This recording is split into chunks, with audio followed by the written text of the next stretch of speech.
정확한 개념을 공부를 하고 그 개념이 ABCD 달달달 외우는 게 아니야. 제일 먼저 이해가 돼야 돼. 근데 이해가 안 되면 쌤은 될 때까지 설명해주고 될 때까지 얘기해줄 자신이 있어. 내가 너희들을 이해시킬 자신은 나한테 충분히 있어. 그래서 쌤을 믿어야 돼. 알겠지? 그런데 암기는 누가 해야 돼? 내가 해줄 수 있어? 그거는 내가 못 해줘. 내가 설득하고 이해시키고 하는 건 다 할 수 있어. 100만 번을 얘기할 수 있어. 그런데 여기에 대해서 니네가 암기는 니네가 해줘야 돼. 이해했으면 외워야 돼. 이해만 하고 오케이 역시 난 천재야. 거기까지의 자신감은 좋지만 외우지 않으면 나의 지식이 될 수가 없어. 알겠죠? 그러니까 반드시 새롭게 배운 내용은 암기를 하고 내가 알고 있던 내용도 재정비하면서 이런 스타일로 개념을 완성해야 되는구나 라고 해서 반드시 암기를 해주셔야 됩니다. 이 과정은 수업 시간에 웬만하면 해결이 되도록 할 거예요. 제가 요거는 집에 가서 하셔야 돼요. 알겠죠? 남아서 하고 싶은 사람은 남아서 해도 돼요. 그리고 또 하나, 선생님 저는 혼자서가 암기가 잘 안 돼요. 좀 도와주세요. 하면 와. 나랑 같이 해. 내가 암기하는 거 도와줄게. 나 자신 있다. 알겠지? 그렇게 해주시고 그 다음에 문제를 풀어야 되는데 그냥 개념학의 문제라는 게 있어. 개념학의 문제라는 내가 이 개념을 알고 있냐 모르고 있냐 그냥 체크하는 게 개념학의 문제야. 그러면 시험 문제가 개념학의 문제처럼 나올까? 절대 아니겠지. 과학은 엄청나게 많은 자료들을 활용해. 그래프, 실험 탐구 과정, 그다음 실험 결과로부터 가설을 유추하는 거 등등. 그래서 이런 그래프나 자료들을 분석하려고, 그러니까 분석하는 좀 그런 힘을 들여야 되는데 그걸 한 번에 보자마자 딱 할 수 있는 거는 100만 명 중에 한 명도 될까 말까야. 여러분 아인슈타인 아시죠? 아인슈타인이 정말 이 과학자 중에서도 머리 IQ가 굉장히 높은 과학자 중 한 명이거든요. 아직까지도 그 아인슈타인이 뛰어넘는 그런 IQ를 가진 사람이 안 나타났대. 그러니까 그 정도로 머리 크고 공부하는 사람은 100만 명 중에 한 명도 있을까 말까 거야. 그러니까 이거는 내 노력으로 해야 되는 거야. 어떤 애들 그런다? 선생님 쟤는요 맨날 잠만 자는데 나보다 맨날 성적이 잘 나와요. 나는 공부를 되게 열심히 하는 것 같은데 성적이 안 나와. 그게 절대 거짓말이야. 그만큼 내가 안 한 거고 그 친구는 니네가 볼 때 작지만 분명히 다른 니네가 보이지 않는 데서 공부를 한 거야. 그러니까 그만큼 내가 공부한 양에 비례해서 성적이 나올 거다라는 걸 믿고 방학동안에 우리가 잘 한번 통합과학을 좀 개념 완성 시켜봅시다. 그러니까 문제는 많이 풀어볼수록 좋아요. 그러니까 그렇다고 내가 숙제를 100개를 내줬어. 그럼 그 100개를 다 채우기 위해서 막 찍거나 이러면 될까? 안 되겠지. 그래서 선생님이 요거는 내가 아주 디테일하게 잘 볼 거야. 자, 문제를 풀고 난 다음에 이렇게 기미기 또는 1, 2, 3, 4, 5가 있을 거야. 주로 기미기로 많이 나옵니다. 그러면 기업 디귿은 알겠는데 니네는 아리까리해. 그럼 니네 형광펜 하나씩 다 갖고 있지? 없으면 내가 하나 선물 줄게. 이런 걸로 이렇게 쭉 하고 밑줄 쳐와. 알았어? 그냥 넘어가지 말고. 선생님 이 교재가 정말 주옥같이 만든 교재입니다. 그러니까 교재 문제 하나 놓치지 않도록 하세요. 알겠죠? 그 다음에 여기 보기도 마찬가지. 그래서 이제 문제를 다 풀었어. 그럼 뒤에 보면 답지가 있어. 답지. 그러니까 답지를 왜 줬냐? 곧장 그 자리에서 채점을 해야 돼. 알겠어? 그럼 이제 1, 2, 3, 4, 5번이지 이렇게. 그러면 맞았어. 오케이. 얘는 완전 내가 아는 문제. 틀렸어. 얘 잘 모르겠어. 그럼 별표 해갖고 오는 거야. 답답하면 나한테 카톡으로 바로 질문해. 안 답답하면 그 다음 주에 와서 내가 질문하세요 하면 그때 4번이요 이렇게 물어보면 되는 거야. 알겠지? 그럼 그때 내가 설명해 줄 거고 그거에 대한 개념을 쓰시면 되는 거야. 자, 이렇게 틀린 문제가 나왔어. 그럼 어떻게 해? 끝이 아니지? 오답풀이 하는 거야. 왜 틀렸지? 하고 봐. 근데 봤는데 이거 내가 잘못 본 거야. 그래서 고쳤어. 해결됐어. 그러면 세모야. 근데 이거는 아리까리. 내가 고치려고 했는데 왜 틀렸는지 모르겠어. 그럼 역시나 별표해와 이렇게. 그 질문하면 되는 거야. 이런 건 나한테 질문하면 되는 거야. 알겠죠? 그렇게 숙제를 하는 게 한 겁니다. 자, 다라라라 이렇게 숫자만 써갖고 오는 게 숙제가 아니에요. 알겠죠? 그거까지 당부를 꼭 드리도록 할게요. 문제 풀기 전에 반드시 암기하는 거 잊지 마시고. 알겠죠? 자, 우리는 다 필기를 할 겁니다. 그래서 여기 앞페이지에다가 맨 앞부분에 보면 이제 원소의 주기성에서 우리가 화학 파트 들어갈 겁니다. 통합과학 조금 한 번이라도 그래도 조금 배워본 친구예요. 다 처음인가요? 이렇게. 아마 중학교 때 내용이랑은 크게 다르지 않아요. 그런데 문제 수준이 많이 달라질 겁니다. 그래서 쌤이 매주 테스트 볼 건데 테스트 볼 때 거의 다가 기출문제를 베이스로 해서 테스트를 봅니다. 그래서 여러분들이 학원에서 보는 이 매주 보는 시험들이 고등학교 때 이렇게 문제가 나오는구나 이렇게 생각하고 임해 주시면 돼요. 그래서 이 정도 수준까지 내가 알면 1등급 맞겠구나 라고 생각하면 돼. 알았지? 자, 이제 시작을 해볼게. 이번 시간은 우리가 이제 3시간이고 주 2번이라서 좀 기간이 짧아요. 2월까지. 그래서 우리가 진도가 좀 많이 나갈 거예요. 잘 따라와 주세요. 힘들면 손 들고 잠깐 쉬자고 얘기를 해주세요. 알겠죠? 우리 반은 이렇게 4명입니다.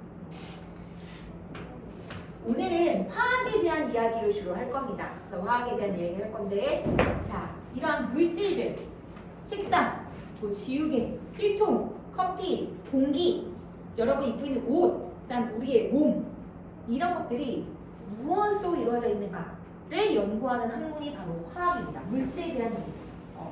그래서 이 화학에서 가장 기본이 되는 입자인 원자부터 시작을 할 건데, 옛날에 뭐 아리스토텔레스, 뭐 탈레스 이런 그리스 고대 과학자가 있어. 그러니까 그분들은 철학자이기도 하고 뭐 과학자이기도 하고 그랬었는데, 그때 당시에는 뭐 물이 모든 물질을 다 만드는 근원이다라고 했기도 하고, 아니야 물, 불, 흙, 공기 이걸로 다 만들 수 있어 뭐 이렇게도 얘기한 시절이 있었죠. 그래서 그런 시절 조금 더 건너뛰고요. 1803년도로 넘어와서 돌턴 과학자부터 시작을 하겠습니다. 알겠죠? 그 돌턴이라는 과학자는 물질을 구성하는 입자가 있을 것이다 라고 예측을 하고, 그 입자는 쪼개지지 않는 단단한 공 모양으로 동그랗게 생겼을 거야. 대박 작아 라고 얘기를 하죠. 그걸 돌턴의 원자설이라고 합니다. 근데 지금은 물론 그게 입자로 이루어져 있는 게 맞지만 그 입자 역시 또 쪼개어지죠. 그죠? 그래서 어떻게 쪼개지느냐, 중심에 이렇게 원자핵이라는 게 존재하고, 그 다음에 전자껍질이라는 게 존재를 하고요. 전자껍질에는 전자라고 하는 입자가 존재를 합니다. 알겠죠? 이게 원자의 구조입니다. 근데 원자는 신기하게도 단단한 공 모양에서 밀도가 되게 높은 아주 단단한 그런 입자라고 생각을 했었는데, 생각보다 그렇지가 않고 대부분이 텅텅 비어있는 빈 공간으로 많이 존재를 한다 이거야. 빈 공간. 그래서 입자에 대해서 이야기를 해보자면,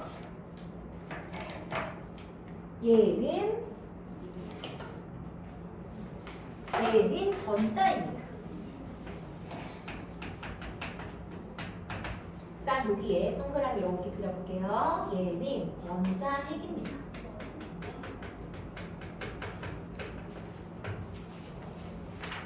그 다음에 요 아이는 전자 껍질입니다. 우리는 이러한 원자의 구조에서 원자를 구성하는 입자, 그 다음에 이 원자의 전자, 또 다시 원자핵은 양성자와 중성자로 나누어집니다. 양성자는 스몰 p, 중성자는 스몰 n, 전자는 스몰 e로 나타낼 거예요. 그래서 얘네들의 특징에 대해서 쌤이 얘기할 건데, 얘네들의 특징은 전하, 그 다음에 질량, 이 두 가지를 이야기할 거예요. 전하, 전기를 띠고 있는 입자라고 하는 전하, 그리고 질량으로 이야기할 거예요. 적어주세요.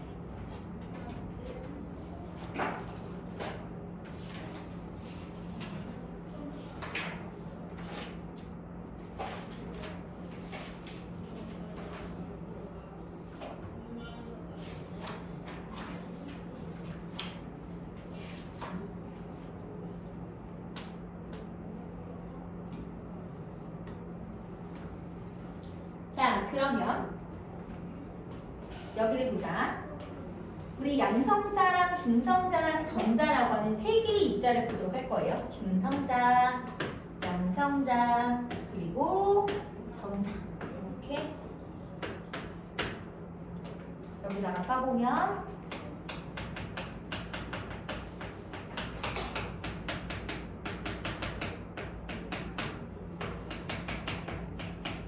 얘는 이제 원자핵을 구성한 입자라고 얘기했었죠? 입자인 세 가지가 있는데 얘네들의 질량 단위는 g입니다. 그 다음에 전압 단위는 쿨롱이에요. 이거 라지 C예요. 스몰이 아니에요. 저 질량은 어떻게 되냐면 1.673 곱하기 11 마이너스 24제곱g이에요. 여러분 1g이 어느 정도 되는지 아세요? 혹시 1g? 1g이 우리 그 물약통 같은 거 요만한 통 있잖아. 실제 크기는 요만한 통. 이게 요 정도가 5mm 정도 되는데 1mm가 1g이거든. 물 요 정도 되냐? 요 정도가 한 1g 정도예요. 그러니까 1g이라는 수치는 되게 작죠. 그런데 보세요, 여러분들. 1.673까지는 그래 뭐 어느 정도 뭐 이해가 돼라고 하는데 마이너스 24제곱이라는 건 10의 24제곱분의 1이라는 뜻이죠. 그쵸? 그럼 공을 여기서 앞으로 24개를 가야 되는 거야. 그럼 0.00000000 이렇게 되는 거야. 그러니까 뭔지 모르겠지만 어마어마하게 작다라는 거지, 그치? 그러니까 우리가 뭔가 눈으로 확인한다거나 뭐 수치를 내가 손으로 잰다거나 할 수 있는 값은 아니라는 뜻이야. 너무 작아. 우리가 화학에서 다뤄지는 입자라고 하는 건 원자, 이온 이런 것들이 있거든요. 그런 애들은 너무 작아. 그래서 실제로 걔가 눈으로 뭐 관찰하고 뭐 현미경으로 보고 이런 수준이 아니야. 그래서 얘네들 역시 뭔가 우리가 간접적인 실험을 통해서 알 수 있는 것들이다라고 생각하시면 됩니다. 중성자는요 거의 똑같습니다. 1.675 곱하기 11 마이너스 24제곱g인데 우리 이제 물질 선생님이랑은 첫 시간에 빅뱅 우주라는 거 배울 거거든. 그 빅뱅 우주가 최초의 우주가 어떻게 탄생했느냐라는 개념을 배우는 거거든. 그때 우주가 탄생할 때 어떤 입자가 처음으로 탄생하고 하는 과정을 배워요. 이때도 우리가 뭐 쿼크가 제일 먼저 만들어지고 사실 양성자, 중성자는 또 쿼크라는 입자로 나눠지거든요. 얘는 뭐 업, 다운 쿼크랑 얘는 업, 다운 쿼크로 길어져 있는데 사실 요거는 이제 우리가 물리 시간에 배울 거라서 선생님은 안 할 겁니다. 알겠죠? 그래서 뭐 이 쿼크가 만들어져서 뭐 양성자, 중성자가 되고 이런 얘기가 나올 겁니다. 그때는 중성자와 양성자의 질량 차이에 대해서 아마 언급을 하실 거예요. 중성자가 정말 조금 더 질량이 더 크다 이런 얘기를 하겠지만 실제로도 그러하죠. 그죠? 근데 이 차이는 0.000000 하고 2이잖아. 그치? 그러니까 어마어마하게 작은 차이인 거지. 그래서 화학에서는 양성자랑 중성자의 질량이 그냥 같다라고 하시면 됩니다. 알겠죠? 자, 여기에서는 질량을 내가 1로 그냥 잡을게. 그럼 얘도 그냥 1로 생각하시면 되는 거예요. 아시겠죠? 자, 전자의 실제 질량은요. 9.11 곱하기 11 마이너스 28제곱이에요. 이 앞에 있는 숫자만 보면 뭔가 더 커 보이지만 얘 만분의 1이 더 이제 내려갔죠. 그쵸? 더 작아요. 얘를 1로 잡으면 얘는 1837분의 1 정도다라고 볼 수 있습니다. 이 수치는 얘들아 외우라고 써주는 게 아니야. 외우라고 써주는 게 아니라 얘네들 원자를 구성하는 입자들 자체의 특징이 질량이라는 특징과 전하라는 특징이 두 가지를 반드시 알아야 되기 때문에 이걸 조금 더 구체적으로 써보는 겁니다. 그리고 굉장히 작다라는 걸 알려주기 위해서 숫자를 한번 써봤습니다. 이건 이제 고의 내용이긴 한데요. 자, 전하라고 하는 건 1.6 곱하기 10의 마이너스 19제곱 쿨롱 전하량의 단위죠. 난 전자는 마이너스 1.6 곱하기 10의 마이너스 19제곱 쿨롱이고 얘는 전기를 띠지 않습니다. 얘들아 봐봐라. 지금 보면 숫자만 봐봐. 1.6 곱하기 10의 마이너스 19제곱 어쨌든 또 엄청나게 작은 수야. 작은 수야. 그래 작구나. 전하량도 되게 작겠구나. 그런데 양성자랑 전자랑 어때요? 같네요. 같아요. 그죠? 근데 여기 보시면 앞에 플러스랑 마이너스라는 게 있는데 우리가 수학에서는 플러스 마이너스 연산기호죠. 그러니까 더한다, 뺀다라는 개념이지만 과학에서 뿔 많은 방향입니다. 여러분. 방향. 그래서 플러스 마이너스는 반대되는 방향을 이야기하는 것이에요. 그래서 우리가 물리 시간에도 속력을 이야기할 때 플러스 V가 있고 마이너스 V가 있어요. 그럼 이제 방향이 정반대다라는 뜻이거든요. 그러니까 이걸 더하기 빼기라고 생각하시면 안 됩니다. 그래서 이 아이는 우리 전기의 종류가 두 종류가 있어요. 플러스 전화랑 마이너스 전화가 있어요. 자석도 N극과 S극이죠. 아시죠? 네. 자, 전기도 플러스 전화와 마이너스 전화가 있어요. 그래서 얘는 플러스 1이라고 한다면 얘는 전화량의 크기는 같지만 부호가 반대, 얘는 0입니다. 자, 여러분들은 뭘 기억해라? 노란 글씨만 기억하시면 됩니다. 노란 글씨. 알겠죠? 입자들의 특징 자체가 얘네 둘은 원자핵을 구성하는 입자야. 그리고 전자라고 하는 거는 이렇게 전자 껍질 위에 있어. 전자 껍질에만 존재를 하고 여기 부분은 다 빈 공간으로 돼 있어. 텅텅 비어 있어. 실제로 얘기하지. 선생님 이걸 실제값을 칠판에다 나타내서 직접적으로 보여주고 싶지만 그 칠판이 너무 작아서 보여줄 수가 없어. 그러니까 말로 비유를 하자면 여러분들 학교 운동장 크기 한번 생각해보세요. 야구 경기장 정도 생각해보세요. 그 가운데가 개미 한 마리가 원자핵의 크기예요. 그러니까 운동장 사이즈를 이게 운동장이야.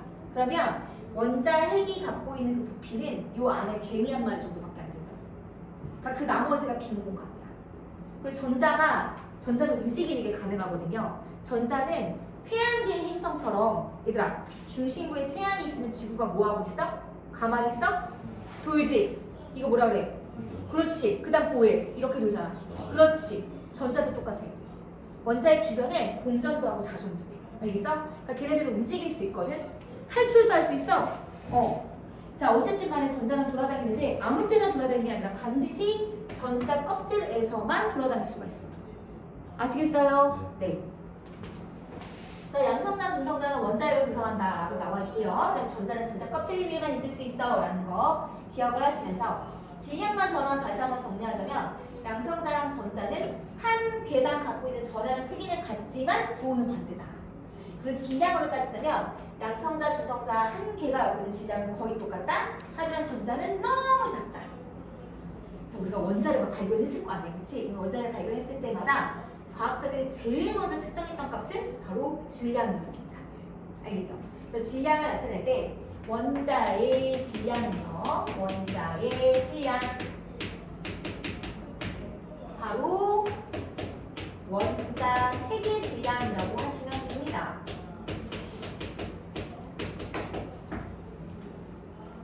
자, 전자는 뺍니다. 왜냐하면 그냥 이런 원리라고 생각하시면 돼요. 쌤이 몸무게를 쟀어. 몇 킬로야? 라고 했어. 우리 사람 몸무게 킬로그램 단위 쓰잖아요. 그죠? 근데 제가요, 여기 분필가루를 이렇게 한번 묻혔습니다. 분필가루 질량이 있어요? 없어요? 없지 않죠. 근데 제가 여기다 분필가루 더 묻혔다고 제 몸무게 달라집니까? 아니죠. 내가 코끼리 몸무게를 잴 거예요. 막 2톤, 3톤 막 이러잖아요. 거기다가 쌤이 머리카락 하나 뽑아서 올려놨다요. 자, 몸무게 바뀝니까? 안 바뀌죠? 그런 원리라고 보시면 됩니다. 전자의 질량은 없는 게 아니야. 근데 원자의 질량, 얘네들의 질량이 굉장히 적기 때문에 무시해도 된다라는 거죠. 그래서 우리는 원자의 질량을 그냥 원자핵의 질량으로 나타내고 측정할 겁니다. 알겠죠? 자, 이거 동의하시죠? 네. 그럼 얘들아 봐봐라. 하나 더. 원자핵의 질량인데 봐봐. 와, 너무 작아. 그러니까 모든 원자들의 질량값을 계속 이런 식으로 실제 질량으로 나타내자니 뭔가 계산할 때도 너무 복잡하고 불편해. 그런데 1, 6, 12, 25 이래봐. 어때? 좀 보기 편하지? 그지? 미안. 그럼 이렇게 놓고 보면은 얘는 6배가 더 크네. 얘는 2배가 더 크네. 훨씬 더 보기가 편하죠. 그러니까 근데 그렇지만 이건 실제 값은 아니죠. 그치? 그래서 이런 걸 상대적인 질량값이다 라고 얘기를 해서 이거를 원자량이라고 합니다. 원자량. 실제 기준은 탄소라는 원자가 있거든요. 그 탄소라는 원자가 우리가 제일 흔하게 좀 많이 있고 얘가 이제 질량수라고 해서 질량수 먼저 얘기하고 나가도록 하겠습니다.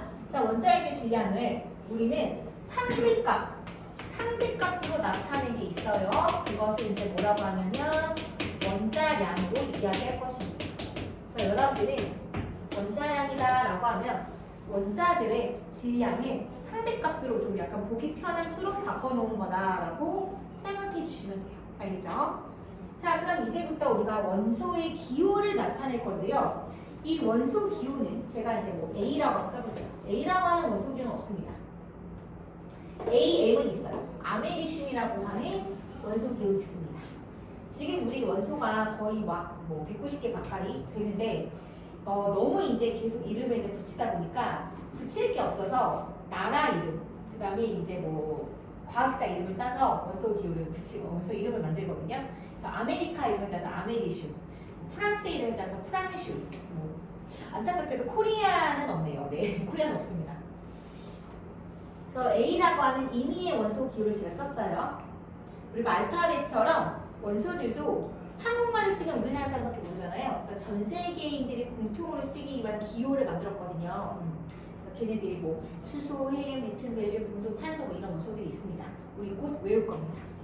자, 여기 기호에 약속된 게 있어요. 왼쪽에다가는 쓰는 게 A라고 할까요? A, B, C, D라고 할게요. 먼저 A는 제일 힘이에요. 원자 번호.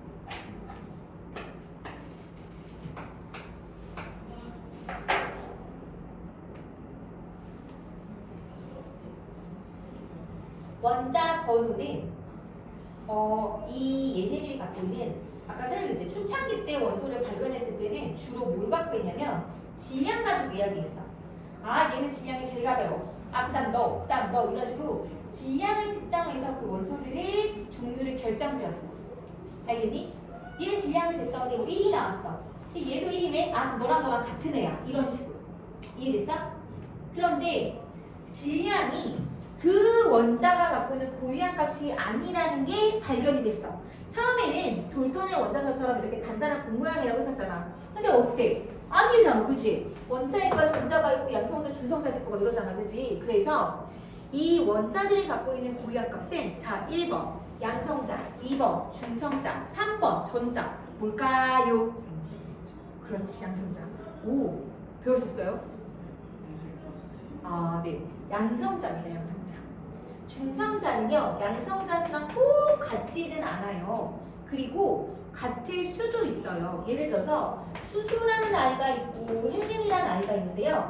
얘는 양성자가 한 개고 얘는 양성자가 두 개인데 이 질량수라서 얘가 양성자 수랑 중성자를 더한 거거든. 근데 이 중성자가 두 개, 얘는 중성자가 두 개. 그렇기 때문에 중성자 수는 다른 원소 사이에도 같을 수도 있다는 얘기예요. 아시겠죠? 그러니까 그 원자만이 갖고 있는 고유한 값은 무조건 뭐다? 양성자 수가 되는 겁니다. 그래서 이 양성자 수를 원자 번호로 한 겁니다. 그래, 이제 양성자 수를 우리가 번호라고 하자. 그 번호가 그 원자의 종류를 결정짓는 거야 라고 얘기를 했죠. 양성자 수가 한 개다, 두 개다, 세 개다, 네 개다 라고 하는 거. 자, 그런데 있잖아요. 양성자 수랑 또 뭐가 같냐면 전자 수도 같더라요. 자, 실제로 우리가 원자라고 하는 거는 양성자랑 중성자, 전자. 그러니까 중성자는 물론 전기가 없지만 양성자랑 전자는 전기를 띠고 있다요. 하지만 우리가 원자라고 하는 건 전기를 띠지 않아요. 전기적으로 중성입니다. 그래서 이제 앞으로 원자다라는 말이 나오면 앞에 중성이라는 말이 생략됐구나라고 생각하시면 됩니다. 원자는 전기적으로 중성입니다. 전기적으로 중성자. 그 이유가 있어요. 바로 양성자 수와 전자 수가 같기 때문이죠. 우리가 이따가 이온이라는 걸 배울 건데 이온은 전자가 얘보다 적거나 많을 수가 있어요. 하지만 원자 상태에서는 양성자 수와 전자 수가 같기 때문에 반드시 전기적으로 중성이다. 자, 양성자 한 개랑 전자 한 개가 갖고 있는 전하량의 크기가 같고 부호가 반대이기 때문에 얘가 10개야? 그럼 플러스 10이야. 그럼 얘도 10개야? 그럼 마이너스 10이야. 포함하면 0 되잖아. 그죠?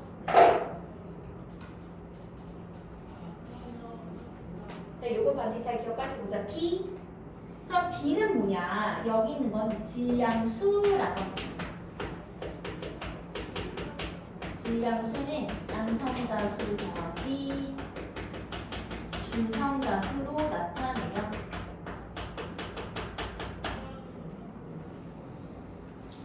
얘는 거의 실제 질량과 비례합니다.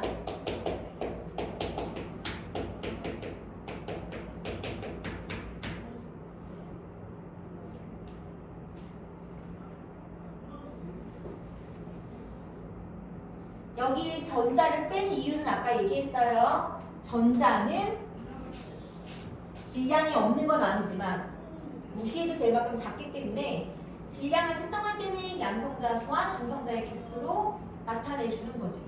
그런데 양성자 한 개랑 중성자 한 개의 질량이 거의 똑같기 때문에 쟤네들이 더한 개수가 실제 질량과 거의 비례한다라고 보면 되겠죠. 그러면 어떤 사람 좀 헷갈려할 수 있어. 원자량이랑 그럼 질량수랑 같은 건가요? 라고 물어볼 수가 있거든. 근데 이거는 약간 이제 화원 얘기, 고위 화학 얘기인데 이런 게 있어. 탄소야, 원자 번호 6번이야. 그럼 원자 번호가 6번인 거는 무조건 탄소거든. 근데 이 세상에 존재하는 대부분의 탄소는 질량수가 12가요. 그럼 중성자가 몇 개? 몇 개? 6개지. 근데 아주 가끔 가다가 14짜리 탄소도 있다요. 얘는 중성자가 몇 개? 8개지. 맞나요? 8 곱하기 6은 14? 맞죠? 네. 중성자가 8개. 너희들 생각해봐. 얘가 훨씬 더 많다는 뜻은 얘가 얘보다 굉장히 안정적이다라는 얘기거든요. 근데 왜 불안정하냐면 양성자는 플러스를 갖고 있지. 우리 자석 생각해봐. N극, S극, S극은 어떻게 돼? 밀어내, 잡아당겨. 같은 극끼리는 밀어내는 힘이 있지. 자, 다른 극끼리는 어떻게 돼? 잡아당기는 힘이 있지. 근데 전하도 마찬가지야. 뿔뿔 마마는 서로 밀어내. 근데 플러스 마이너스는 어떻게 돼? 잡아당겨. 알겠어? 그러니까 얘 뭐예요? 얘랑 밀어낼 거 아니에요, 그죠? 근데 어떻게 붙어 있어요? 그러니까 붙어 있을 만한 힘이 있기 때문에 그래. 그게 바로 뭐냐면 여기서 얘네들을 꽉 묶어주는 강한 핵력이라고 하는 게 있어. 줄여서 강력이라고 해. 강력. 이 세상에, 이 우주에 존재하는 4가지의 거대한 힘이 있어. 딱 4가지의 힘. 그 중에 가장 원탑이 강력이야. 그 안에 이제 중력이라는 것도 있는데 우리가 느끼기, 중력은 느끼고 있지, 그치? 중력은 느끼고 있지만 강력 느껴본 적 있습니까? 없죠. 강력은 언제 느낄 수 있게? 그걸 느끼는 한은 우리는 이제 다 끝나는 거야. 지구가 멸망하는 거야. 언제 느낄 수 있어? 원자폭탄 터질 때. 원자폭탄 터지는 게 저 핵 터뜨리는 거야. 저 강력을 끌어내고 저렇게 터뜨리는 게 그거 원자력 폭탄. 그러니까 우리 그 느낄 수 있어? 못 느껴. 그래서 이 원자처럼 아주 가까운 거리에서만 작용하는 힘이야. 저 강한 핵력이라는 게. 알았니? 근데 그 강력도 부족해서 중성자는 여기 왜 굳이 있냐면 얘네의 반발력을 조금 더 완화시켜주는 역할을 해. 그러니까 이렇게 생각하면 돼. 얘네들이 완전 싸웠어. 사이가 됐다 안 좋아. 근데 같은 교실에 있어야 돼. 근데 사이 좋은 친구 2명을 좀 넣어주는 거야. 그냥 약간 분위기가 좀 괜찮겠지. 좀 비유가 좀 그런가? 근데 야, 싸운 애가 3명이야. 그럼 좀 도와주는 친구들도 좀 많아야 되겠지. 그래서 양성자수가 늘어날수록 반발력도 커지기 때문에 중성자수도 거의 비례해서 늘어나기는 해. 근데 그렇다고 해서 양성자수와 중성자수가 무조건 똑같다? 그건 아니야. 아시겠죠? 나트륨이라는 친구가 있어요. 얘는 11에 23이에요. 양성자 몇 개? 11개죠? 중성자 몇 개? 12개죠. 됐죠? 그리고 우라늄 이런 친구가 있어요. 우라늄. 방사성원소 들어봤어? 우라늄? 우라늄은 한 100번대가 넘어가잖아. 원자 번호가 100번대, 200번대 넘어가게 되면 양성자가 너무 많잖아. 반발력이 됐다 크지? 중성자수가 거의 1.5배가 넘어. 아시겠어요? 그러니까 양성자가 100일 때 질량수가 막 300 이렇게 된단 말이야. 알았니? 그런 것도 있어. 그러니까 양성자랑 중성자수가 무조건 똑같다? 아니지. 하지만 중성의 원자 상태에서는 양성자수가 뭐가 똑같은 거야? 뭐랑 똑같다 했어? 전자수랑 똑같은 거지. 전자. 중성의 원자의 경우는 양성자수와 전자수가 같은 거지. 알겠죠? 그래서 정기적으로 원자는 중성이 된다. 이런 내용들을 여기 잘 알고 계셔야 됩니다. 아, 제가 원자량 이야기라 말하는데요. 이런 애가 있어요. 근데 얘는 양성자가 6개인데 중성자가 6개이면 충분해. 괜찮아. 근데 중성자가 굳이 8개가 있어. 그럼 중성자는 전기도 안 뛰기 때문에 뭔가 이렇게 잡아당길 힘이 있는 애는 아니거든요. 도와주긴 하지만. 그래서 이게 더 훨씬 더 불안정한 거죠. 그래서 우리는 요거에 대한 원자량을 그럼 12로 해야 돼? 14로 해야 돼, 얘들아? 어떻게 하겠어? 니네가 과학자라면 어떻게 할 것 같아?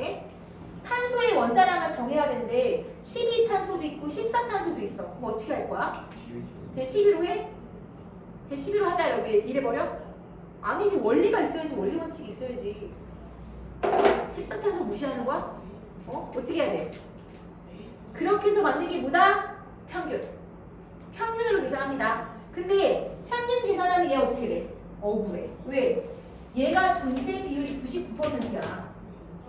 99%가 넘어. 더 정확히 얘기하자면. 그래서 원래 우리 평균 계산한다면 어떻게 계산하냐? 국영수사가 평균 몇 점이야? 이러면 어떻게 돼? 점수 다 더해서 나누기 5 이렇게 하지. 그게 아니라 얘네들은 존재 비율 값을 다 넣어서 평균을 계산합니다. 그러니까 평균을 계산하면 12.00 얼마가 나와요. 그래서 뒤에 거 자르고 원자량 12로 계산하는 겁니다. 자, 제가 이 얘기를 왜 하냐? 여러분들은 그냥 질량수랑 원자량이랑 거의 같은 개념이다 라고 생각해도 통합과학 공부를 하는데 무리가 없어요. 그런데 조금 더 이제 여러분들이 좀 궁금할까봐, 그럼 쌤 질량수는 뭐고 원자량은 뭔가요? 라고 했을 때 원자량이라고 하는 건 이렇게 여러 개의 어떤 질량수를 갖는 원자에 있어서 평균값까지 고려해서 만든 게 원자량이고요. 요 하나의 각각을 질량수라고 하는 거고요. 약간 어려운 개념이에요. 이해되십니까? 네. 이해가 안 되면 그냥 질량수랑 원자량이랑 그냥 상대값이구나 이렇게 하고 넘어가셔도 괜찮아요. 하지만 이해할 수 있으면 요거를 같이 이해했으면 좋겠어요. 이런 걸 뭐라고 하냐면 전문용어로 동위원소라고 합니다. 동위원소. 같은 원자인데 몸무게가 다른 애들. 그런 애들을 동위원소라고 해요. 아시겠죠? 그러니까 질량수가 여러 개를 갖습니다. 아시겠죠? 하지만 대부분 가장 안정한 쪽을 찾아가기 때문에 여러분 보실까요? 자, 이게 뭔지 아시는 분? 저기 롯데월드 가면 풍선 있죠? 풍선, 붕붕 뜨는 풍선. 그렇지. 그 안에 들어있는 가스, 헬륨 가스입니다. 얘가 양성자가 2개로 돼 있어요. 3짜리 헬륨이 있고 4짜리 헬륨이 있어요. 뭐가 더 많을까? 여기 생각해봐. 뭐가 더 많을 것 같아? 쌤이 여태까지 설명한 거를 약간 추측해서 말해보면 4짜리 헬륨이 훨씬 안정하지. 왜? 양성자 몇 개? 2개야. 싸운 애들이 2명이야. 그럼 1명이 말리는 거랑 2명이 말리는 거랑 누가 더 안정적이야? 2명이 말리는 거. 그래서 헬륨 4짜리 훨씬 더 많은 거야. 알겠죠? 헬륨 3짜리보다 헬륨 4짜리 훨씬 더 많습니다. 얘네들은 뭐다? 동위원소. 알겠어요? 자, 그럼 또 문제 내볼게. 맞춰봐. 이해를 잘하는 것 같네? 봐봐. A랑 B가 있어. 뭔지 몰라. 모르는데 얘가 봐봐. A와 B는 같은 원소다. 맞아, 틀려? 틀리지. A와 B는 질량이 같다. 맞아, 틀려? 맞지. 잘했어. 그렇게 이해하는 거야. 알겠어? 양성자 수가 다르면 뭐다? 다른 원소다. 그치? 하지만 질량은 같을 수도 있다는 거야. 이해되셨어요? 자, 그러면 A와 B는 같은 원소다. 맞아? 맞아, 틀려? A와 B는 같은 원소다. 당연히 같은 원소지. 얘도 헬륨이고 얘도 헬륨인 거야. 양성자수가 같으면 같은 원소인 거야. 아시겠죠? 같은 원소다라는 건 화학적 성질이 같다는 뜻이고. 이해되셨죠? 대신 물리량, 즉 질량이 다른 거죠. 이런 관계를 동위원소라고 합니다. 알겠죠? 네. 조금 더 어려운 이야기도 우리가 해봤어요. 자, 갑시다. 그래서 이렇게 나옵니다. 질량수. 자, 이제 여기다가는 뭘 쓰냐면요. 이온의 전하량을 쓴다요. 나트륨이라는 아이가 있어요. 그런데 1가 양육이다. 그럼 이제 여기다 이렇게 1 플러스 1이라고 쓰거든요. 알루미늄이 있어요. 3 플러스 이렇게도 쓰거든요. 또 CL이 있어요. 1 마이너스 이렇게 쓸 때 오른쪽 위에다가 전하량을 써줍니다. 자, 이제 오른쪽 아래 남았죠? 오른쪽 아래는 뭘 쓰냐? 분자를 구성하는 물질이라고 할게요.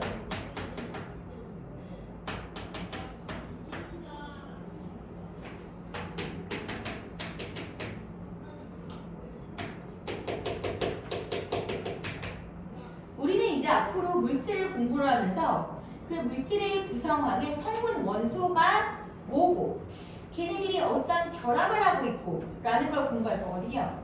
자, 내가 과학 공부를 알았다 하더라도 물, 화학식이 뭔지 아시죠? 뭐예요? H2O. 그렇지, 지금 다 들어봤잖아. 그지? H2O. 보면은 물이라는 건 수소 원자 2개랑 산소 원자 1개로 되어 있구나. 이건 한 개인데 화학식에서 일자는 안 쓰기로 약속했어요. 그래서 일자는 안 써요. 자, H2O1이에요, 사실은. 그래서 수소 원자 2개와 산소 원자 1개로 되어 있구나 라는 걸 나타낼 때 오른쪽 아래에다 표기합니다. 됐죠? 그래서 원소 기호 표시하는 방법까지 알아보았습니다. 자, 앞으로는 선생님이 한글보다는 주로 이제 화학식으로 이야기를 할 거기 때문에 요거를 반드시 잘 알아두셔야 돼요. 원자 번호, 식량수, 이온의 전환, 물질을 구성하는 원자수까지 해봤습니다. 됐죠? 자, 한번 예를 한번 들어보죠. 네.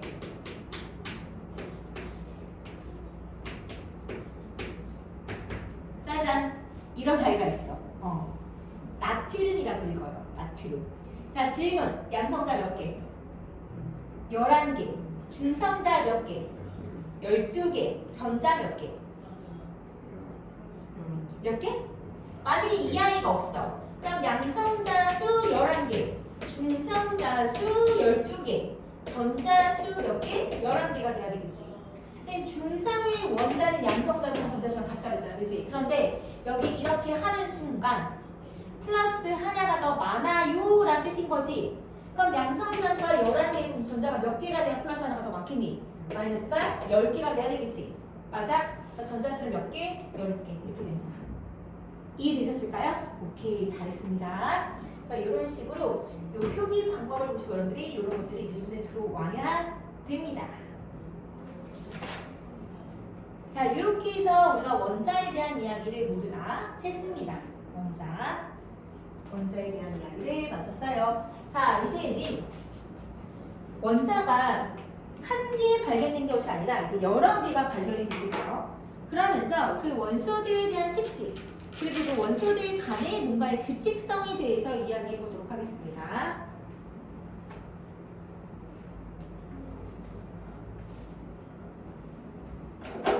원자들의 특징, 주기율에 대해서 공부할 겁니다.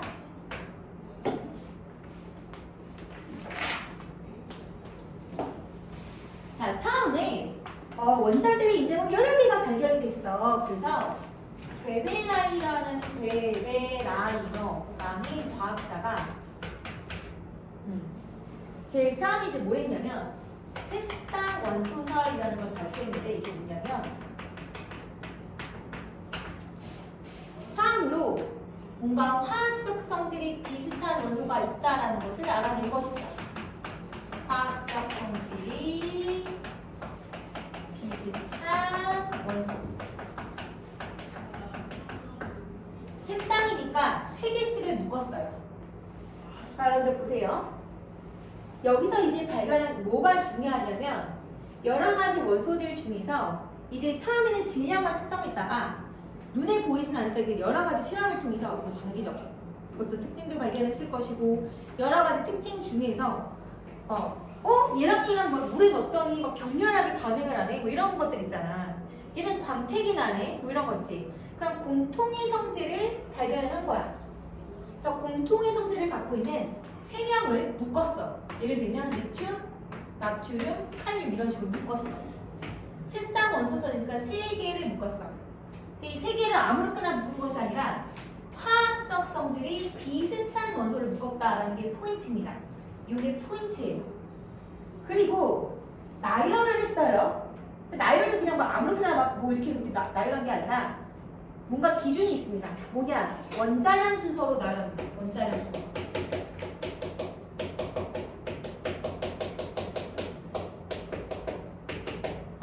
원자량은 원자들의 질량의 상대값이다 라고 얘기했었어요.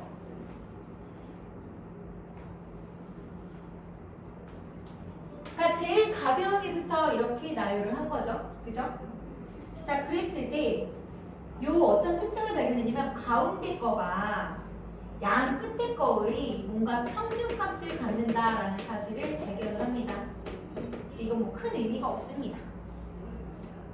그냥 화학적 성질이 비슷한 원소를 발견해서 3개씩 묶어서 이런 실험을 했다. 뭐 이런 정도로 기억하시면 될 거고, 이제 거기에서 조금 더 발전한 게 뭐냐면 뮬렌즈라는 과학자가 옥타브설을 발표합니다.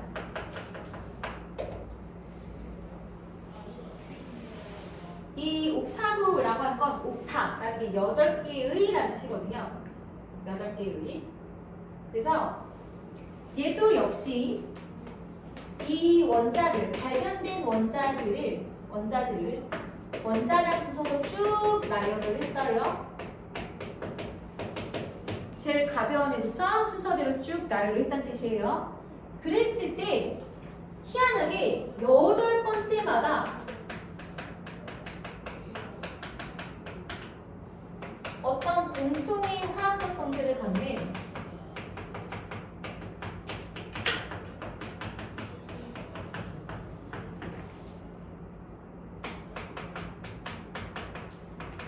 원소가 나타나더래요.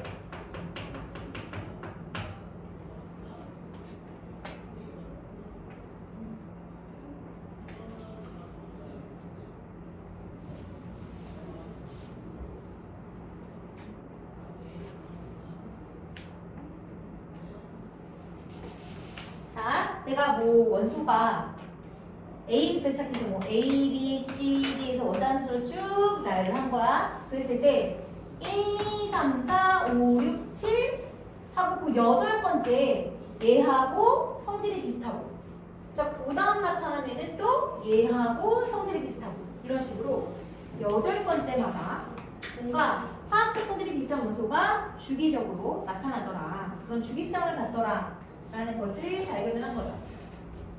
그러니까 뭔가 원자량 순서로 나열했다는 거와 공통의 화학적 성질을 갖는 원소가 있다는 거는 저 데빌라인으로 똑같은 거죠. 자, 그 다음에가 멘델레예프, 러시아 사람입니다.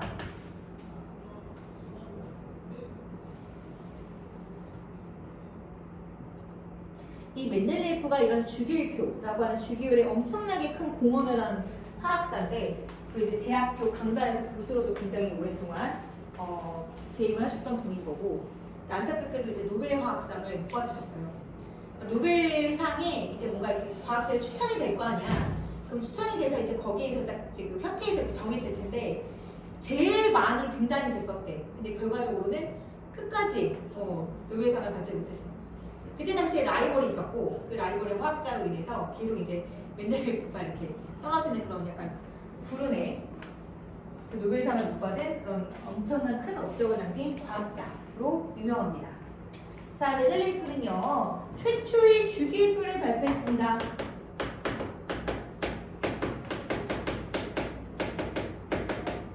그러니까 주기율이라고 하는 건 뭔가 주기적으로 나타나는 성질을 말하는 거라면, 이걸 정말 표로 짠! 하고 완전 깔끔하게 딱 만들어준 거야. 이때 당시는 63종 정도가 있었어, 원소들이. 63종. 63종의 원소들로 역시 원자량 순서로 나열했습니다. 원자량 순서로 나열.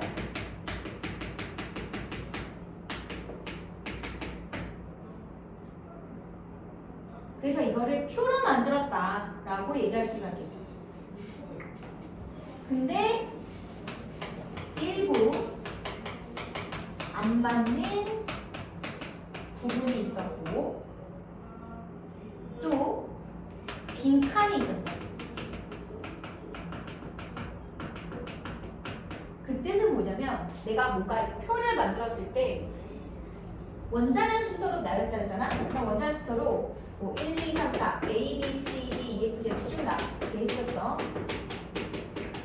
1, 2, 3, 4, 5, 6, 7 하고 A, B, C, D, E, F, G, H 한 다음에, 그 다음에 얘하고 공통의 성질을 갖고 있는 게 8번째 나타난다 했잖아. 그러니까 걔를 R에다 쓰는 거지. H, R 이런 식으로. 그다음 또 쭉 나열하고 또 같은 거 요 밑에다 쓰고. 그래서 화학적 성질 성질이 그 같은 애들, 비슷한 애들을 같은 세로 줄에 오도록 배치를 한 거야. 알겠지? 자, 그렇게 배치를 하다 보니까 이상하다. 분명히 얘 다음에는 A, B, C, D, E, F, G, H, I, J, K, L, M 그냥 이렇게 해놓고 얘랑 얘랑은 분명히 얘 질량이 얘보다 작아. 여기 있어야 되는데 성질이 얘랑 똑같고 얘랑 똑같아. 그럼 이거 두 개가 바뀌어야 되는 거잖아. 그치? 그래서 그런 부분이 좀 있었어. 그리고 또 하나는 이상하다. 얘 다음으로 질량이 큰 원자는 얘인데 얘는 얘랑 성질이 비슷한 거야. 어떻게 한 칸에 비운 거지. 그래서 어떻게 하냐면 요 부분이 아직 발견되지 않은 원소가 있을 것이다 라는 걸 예측했어. 근데 그게 발견이 됐을까 안 됐을까? 됐어. 맞아. 됐어. 그래서 정말 이 멘델레프가 진짜 얘 찐이다 하고 인정을 이제 많이 받았어. 보통의 과학자들은 자기 이론이 딱 맞지 않는 거에 대해서 예측을 한다거나 있을 것이라는 걸 잘 하지 않아요. 자기 주장을 그 뒷받침하는 증거를 더 많이 이렇게 해서 자기 주장이 확고하다는 걸 더 주장을 하지. 근데 얘는 그러니까 열린 마음인 거지. 아마 내가 아직 다 발견되지 못한 게 있을 거야. 이런 것들을 쿨하게 예측을 했습니다. 근데 그게 정말로 예측이 맞아 떨어졌죠. 그래, 그런 의미에서의 빈칸이 있었다는 뜻입니다. 아시겠죠? 자, 그래서 그 이후로 여러분들 이때 당시는 아직 양성자, 중성자 발견하기 전입니다. 알겠죠? 아세요? 원자 핵이 돌턴의 원자설이 먼저 있었고요. 그 다음에 톰슨이라는 과학자가 전자를 발견했고요. 그래서 전자가 이렇게 푸딩 모양이라고 하는데 뭔가 이렇게 백설기에 뭔가 이렇게 건포도 박혀있는 이런 모양처럼 생겼다라고 생각했거든요. 그런데 그러고 나서 원자 핵이 발견됐고요. 전자가 이렇게 돌고 있어 라고 하는 궤도 모형이 발견됐어요. 러더퍼드가. 그러고 난 다음엔 이제 어떻게 됐다? 양성자가 발견이 됐고 그 다음엔 나중에 골드슈타인에 의해서 중성자가 발견이 된 거고 전자는 전자 껍질 위에 있다라고 하는 보호의 궤도 모형으로 발전하게 된 겁니다. 그러니까 원자도 한 번에 띡 하고 이렇게 나타난 것이 아니라 다 점차적으로 이렇게 나중에서 결과적으로 제일 마지막에 발견된 게 중성자였거든요. 그러니까 얘네들은 내가 현미경으로 볼 수 있는 게 아니라 그랬잖아. 근데 중성자는 뭐가 없어? 전기가 없지. 전기적 성질이 없잖아. 그러니까 실험적으로도 굉장히 발견하기가 어려웠어. 그래서 제일 나중에 발견된 거야. 여하튼 멘델리예프는 뭐가 없다? 그 양성자라는 거를 몰랐을 당시였던 거지. 근데 안 맞는 부분이 있다 했잖아. 그래서 이 양성자라는 게 발견이 되면서 원자가 갖고 있는 고유한 값은 뭐에 의해서 결정된다? 원자량, 질량이 아니라 바로 양성자 수였구나. 그래서 그 양성자 수를 원자 번호로 지칭을 합니다. 야, 이거 번호로 딱 만들어 버리자. 깔끔하게 하고 나서 어떻게 한다? 얘는 최초의 주기표가 아니라 현대의 주기표예요. 지금 우리가 배우는 거는 현대의 주기표를 배우는 거죠. 어떻게 된다? 얘는 원자 번호 순서로 바꾼 거죠.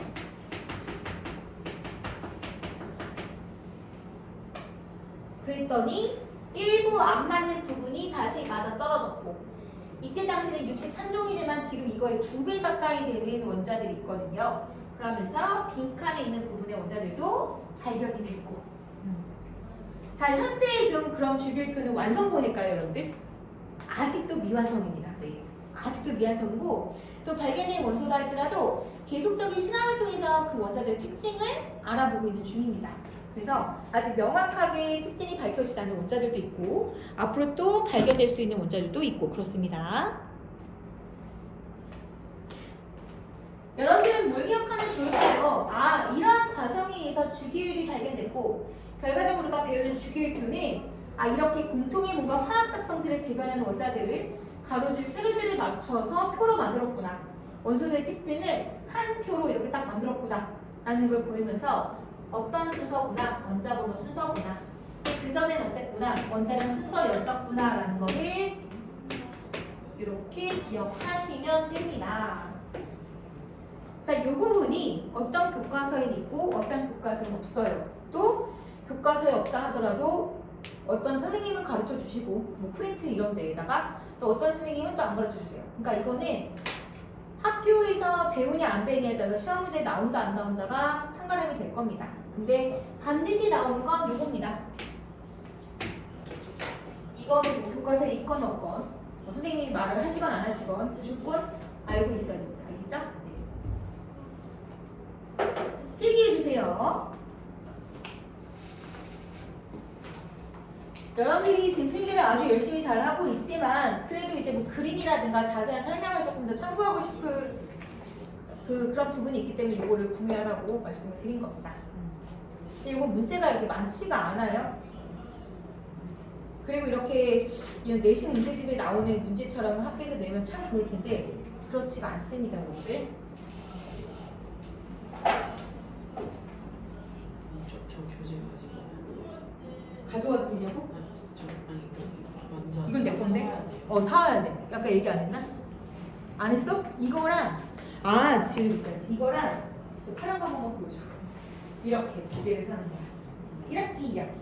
초록이 파랑이 알았지? 집에 있는 거. 있어? 있으면 갖고 와. 혹시 문제가 풀려 있어요? 거의 안 풀려 있어요? 만약에 풀려져 있는 부분은 제가 복사해서 드릴게요. 알겠죠? 왜냐면 이것도 숙제로 나갈 거거든요. 지워도 돼요? 돼요? 오케이. 선생님 여기까지 하고 잠깐 쉬는 시간 줄게요. 알겠죠? 네, 힘드시죠?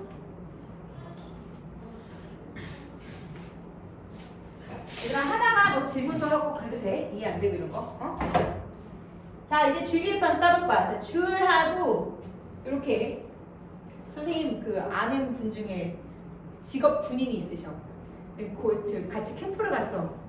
고기를 굽는데 정말 삼겹살이 너무 이렇게 완전 무슨 시간표 그 표처럼 이렇게 딱 있는 거야. 그래서 대단하시네요, 더니 군대에서는 오와 열을 맞추는 게 굉장히 중요하네.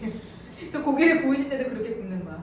네, 너무 신기해서 사진 찍어놨는데 여러분들도 오와 열을 맞춰줘야 됩니다. 알겠죠? 가로 세로를 잘 맞춰서 그려주시기 바랍니다. 1, 2 하고 3부터 12를 이렇게 슝 하고 건너뛰고 13 간격을 잘 맞춰서 얘들아 오와 열을 잘 맞춰서 16, 17, 18 이렇게까지 해주시면 되고 세로는 1, 2, 3, 4, 5, 6, 7까지. 자, 이제부터 원소기호수입니다. 수소, 헬륨, 그 다음 리튬, 베릴륨, 금소, 탄소, 질소, 산소, 플로린, 네온, 나트륨, 마그네슘, 알루미늄, 규소, 인, 황, 염소, 아르곤, 칼륨, 칼슘, 루비듐, 세슘, 프랑슘까지인데 이거는 안 써도 되는데 그냥 잠깐만 해보고 Br, I 하지 말자. 이렇게 해주시면 됩니다. 브로미는 4주기, 아이오딘은 5주기고요. 만약에 저는 저 원소 이름을 다 몰라요 라고 하면 완자를 참고하시면 됩니다. 그러니까 필기할 때는 그냥 원소 기호로만 써주시고요. 이름을 모르겠어요 라고 하면은 완자책 참고해서 외워주시면 됩니다. 여러분들이 암기해야 될 부분입니다. 첫 번째로 암기해야 될 부분은 원소 기호와 원자 번호예요. 리튬은 Li, 쟤는 3번 이런 식으로 원자 번호와 원소 기호 이름을 알아야 돼요. 이름. 두 번째로 금속과 비금속을 구분할 수 있어야 되고요. 세 번째로 고체인지, 액체인지, 기체인지 알아야 됩니다. 이렇게 세 가지를 분류해서 외울 겁니다. 자, 쌤이 예를 들어서 규소다. 그러면 저는 3주기, 14주기요가 이제 머릿속으로 떠올려야 됩니다. 이제 그게 안 되면 제 원자 번호가 14번이에요. 이렇게 나와야 되는 거고요.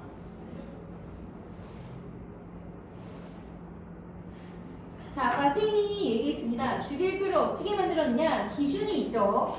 어떤 순서로 나열했어요? 어떤 순서? 원자. 그렇지. 원자 번호 순서입니다. 얘는 원자 번호 순서예요. 그래서 보시면 얘가 1번이에요. 그리고 얘 2번이에요. 그 다음에 얘는 3번, 4번, 5번, 6번, 7번, 8번, 9번, 10번, 11번, 12번, 13번, 14번, 15번, 16번, 17번, 18번, 19번, 20번. 자, 제가요, 요거 잠깐만 보여드리면, 여기 지금 주기율표예요. 우리가 그린 그림하고 좀 다르죠? 훨씬 많죠? 다 그릴 수는 없거든요? 다 그릴 필요도 없어요. 자, 보시면 여기에 1부터 7주기, 그래서 7번째 줄까지 있어요. 7번째 줄. 이걸 이제 우리가 가로라고 하는데, 가로를 우리는 주기라고 부릅니다. 주기는 1부터 7주기, 7번째 줄까지 있습니다. 그 다음에 아까 우리 멘델리프가 뭐라 그랬어? 원자 번호 순서로 나열을 했는데, 이건 이제 모질리, 그렇지? 어쨌든 원자량 순서든 원자 번호 순서든 어떤 게 있었냐면, 화학적 성질이 비슷한 원소를 같은 세로줄에 오도록 배치한 겁니다.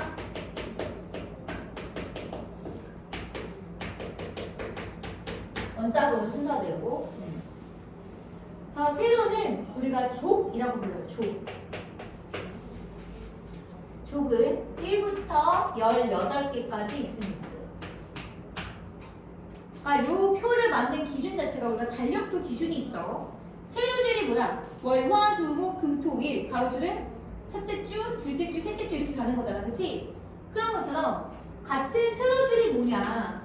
화학적 성질이 비슷한 원소들을 나열했다는 거지. 같은 세로줄에서. 이렇게. 자, 1부터 18쪽까지 있다. 근데 우리가 여기 주변 전체를 보시면 원자 번호가 어디까지 나오냐면 118번까지 나와 있습니다. 5간의 자, 이렇게 118번까지인데 사실상 1주기에는 원자가 몇 개만 있나요, 여러분들? 몇 개 있어요? 2개 있죠? 2, 3주기에는 몇 개가 있어요? 8개씩 있죠. 여기에는 2개가 있고요. 여기는 8개씩 있어요. 4주기부터는 이제 3족, 즉 21번의 그 원자가 3족에 배치가 됩니다. 근데 이제 우리가 주로 배운 게 2, 3주기인데 2, 3주기는 3족부터 12족까지밖에 그 원자가 없어요. 그래서 2족에서 바로 13족으로 점프해요. 보면. 근데 4주기부터는 이제 3족이 나타납니다. 그런데 우리는 4주기에서 칼슘 원자까지만 주로 다룹니다. 21번부터는 사실상 몰라도 돼요. 4주기, 5주기는 18개의 원자가 다 들어가 있죠. 3족부터 12족이 있으니까. 6주기, 7주기는 더 많다 얘들아. 왜 그러냐면 그 사이에 사실은 뭐 란타람족이라든가 악티늄족이라는 원자들이 더 배치가 되어 있는데 그것까지 더 배치를 하게 되면 너무 원자가 많아. 너무 주기표가 길어져. 그렇기 때문에 그 부분은 따로 빼서 썼어. 그래서 6주기부터 7주기는 6주기가 거의 35번부터 아니다. 뭐래? 55번부터 어디까지 있냐면 86번까지 있어. 5주기가 6주기가 외우는 거 아니에요? 그냥 그렇다라는 걸 알려주는 거예요. 그다음 얘는 87번부터 118번까지 있어. 그러니까 몇 개 있는 거야? 얘는 55 빼면 32개가 있는 거지. 그치? 얘네 둘은 32개가 있는 거. 그럼 보시면 1주기에는 2개, 2, 3주기에는 8개, 4, 5주기에는 18개, 6, 7주기에는 32개가 있다. 이 정도만 알아두시고 우리는 칼슘까지만 공부하면 된다라는 거를 꼭 기억해 주세요. 자, 이렇게 있을 때 보세요. 다시 한번 얘기합니다. 원자 번호 순서대로 나열했고요. 화학적 성질이 비슷한 원소를 같은 세로줄에 오도록 배치를 했습니다. 근데 우리는 좀 주기율표를 약간 생략을 많이 해서 우리가 배우는 것 위주로만 정리를 했어요. 자, 가로랑 세로가 있는데요. 여기에서 같은 가로줄, 같은 세로줄에 대해서 이야기를 해볼 겁니다. 그리고 출외곽 전자수라는 거와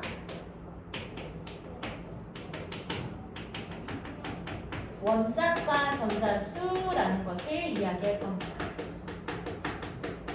자, 그러기 위해서는 우리가 전자배치라는 것을 공부를 해야 돼요.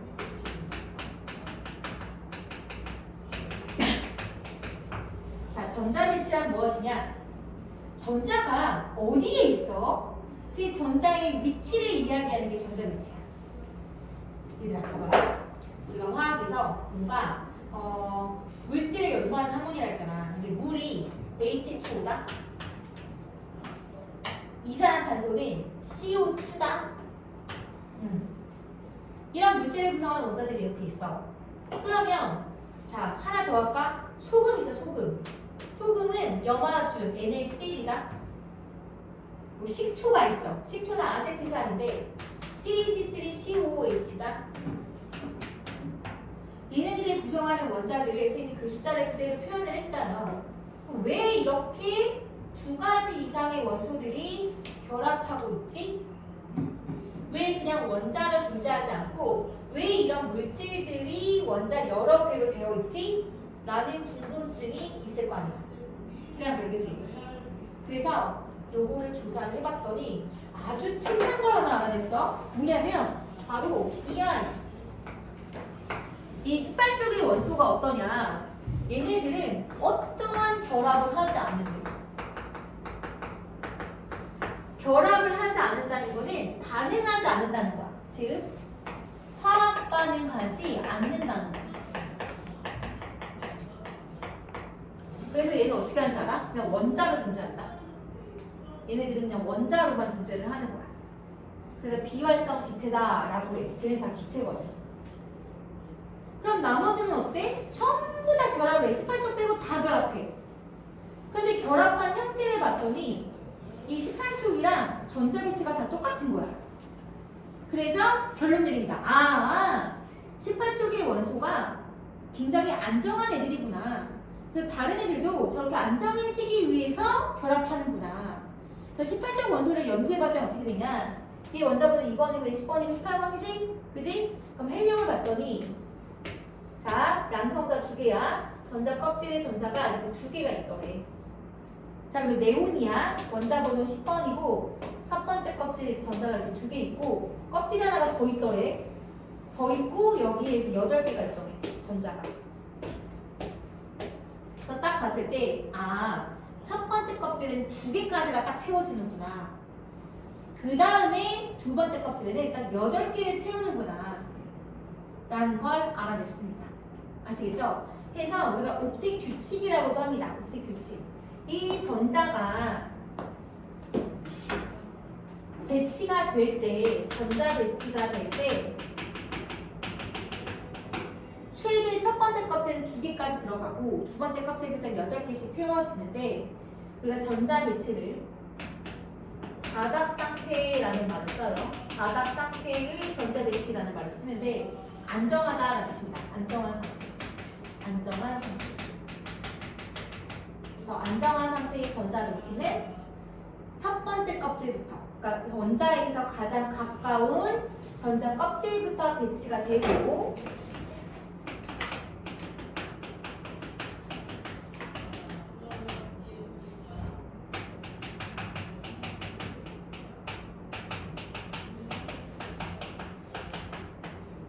채워지고 두 번째로는 첫 번째 껍질에는 전자 2개를 채우고 두 번째 껍질부터는 이렇게 8개씩 채워지는 방법으로 올라가더라라는 거를 나타내는 거죠. 이게 무슨 뜻이냐면 첫 번째 껍질, 두 번째 껍질, 세 번째 껍질이라는 뜻이에요. 첫 번째, 두 번째, 세 번째 껍질이라는 뜻이에요. 이걸 바닥 상태의 전자 배치다라고 합니다.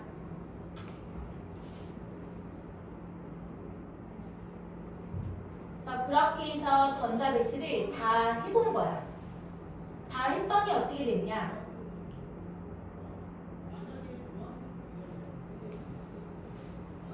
다 모든 원자마다 다 해봤어. 그랬더니 리튬은 원자 번호 3번이지? 첫 번째 껍질에 전자 2개, 두 번째 껍질에 전자 하나 이렇게 있어. 자, 핵과 가장 가까운 전자 껍질부터 여기 K, L, M, N 이런 식으로 가요. 껍질부터 채워졌어. 이제 최대 첫 번째 껍질은 2개만 들어가고 2개 들어가고 세 번째는 이제 두 번째 껍질로 올라가서 채워지는 거지. 여기 다 전자 껍질이야. 이게 전자 껍질. 얘들아, 전자 껍질 수가 몇 개니? 2개지. 2개면 얘가 2축이라고 하는 거고 가장 바깥 껍질에 있는 전자의 수 이걸 뭐라 그래? 최외각 전자라고 하는 거야. 이해됐어요? 그래서 바닥 상태로 전자 배치를 했을 때 전자 껍질의 개수가 주기가 되는 것이고 그다음에 가장 바깥 껍질에 배치되어 있는 전자가 바로 최외각 전자다 라고 얘기하는 겁니다. 그래서 같은 가로줄에는 바로 주기, 그러니까 전자 껍질 수가 같은 거고요.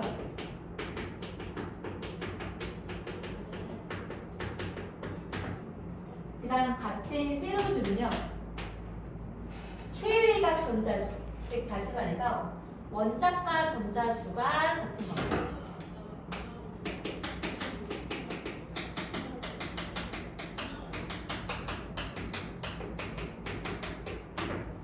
얘는 근데 차이점은 뭐냐면 최외각 전자가 가장 바깥 껍질에 채워진 전자잖아. 근데 아까 선생님 뭐라 그랬어?